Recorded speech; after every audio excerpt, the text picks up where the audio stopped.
Beauty means quality. Quality പ്രൊഡക്ട്സുകളുമായി നിങ്ങളുടെ സൗന്ദര്യ സങ്കല്പങ്ങളെ സാക്ഷാത്കരിക്കുന്നതിന് ഞങ്ങളുണ്ട് കൂടെ. Royal beauty parlour and spa, Chelakkara. Kerala കലാമണ്ഡലവും സ്വാശ്രയ വഴിയിലേക്ക്. സ്വാശ്രയ കോഴ്സുകളിലേക്ക് അപേക്ഷ ക്ഷണിച്ചു. സാമ്പത്തിക പ്രതിസന്ധി നേരിടുന്ന കലാമണ്ഡലം സ്വകാര്യവൽക്കരിക്കുന്നതിന്റെ ആദ്യ ചുവടാണ് സ്വാശ്രയ കോഴ്സുകളെന്ന് പരക്കെ വിമർശനം. കേരള കലാമണ്ഡലവും സ്വാശ്രയ വഴിയിലേക്ക്. സ്വാശ്രയ കോഴ്സുകളിലേക്ക് അപേക്ഷ ക്ഷണിച്ചു.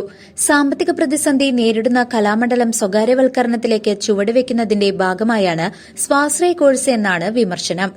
കഥകളിയും മോഹിനിയാട്ടവും പരിപോഷിപ്പിക്കുക ലക്ഷ്യമായിരുന്നു കലാമണ്ഡലത്തിന്റെ രൂപീകരണം. പിന്നീട് മറ്റു കലകൾ പാഠ്യവിഷയമായി. കേരളത്തിന്റെ അഭിമാനമായ കലാമണ്ഡലത്തിന്റെ അടിസ്ഥാന മൂല്യത്തിൽ കടക്കലിൽ കത്തിവെക്കുന്ന നടപടിയാണ് സ്വാശ്രയ കോഴ്സ് എന്നാണ് വിലയിരുത്തപ്പെടുന്നത്.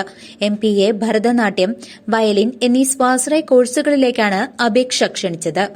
സ്വാശ്രയ കോഴ്സ് പ്രകാരം ഒരു സെമസ്റ്ററിന് 19,500 രൂപ സെമസ്റ്റർ ഫീസ് മാത്രം നൽകണം.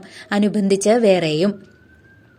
സാമ്പത്തിക പ്രതിസന്ധി നേരിടുന്ന കലാമണ്ഡലം സ്വാശ്രയ കോഴ്സുകൾ സജീവമാക്കിയാൽ കാലക്രമേണ സ്വകാര്യവൽക്കരണത്തിലേക്ക് ചുവടുമാറുമെന്നാണ് വിമർശനം. എന്നാൽ കലാമണ്ഡലം സ്വകാര്യവൽക്കരിക്കുമെന്ന് പറയുന്നതിൽ യാതൊരു അടിസ്ഥാനമില്ലെന്നും 1,250 രൂപ സ്റ്റൈഫൻഡായി കൊടുത്തിരുന്ന വിദ്യാർത്ഥികൾക്ക് ഈ വർഷം മുതൽ 1,500 രൂപയാണ് നൽകിക്കൊണ്ടിരിക്കുന്നത് എന്നും ഇപ്പോൾ ഈ പറയുന്ന കോഴ്സിലേക്ക് 4-5 ആളുകൾ മാത്രമാണ് എത്തുകയുള്ളൂ എന്നാണ് അറിയാൻ കഴിഞ്ഞത് എന്നും Kalamandalam registrar doctor Rajesh Kumar P പറഞ്ഞു. News desk CCV.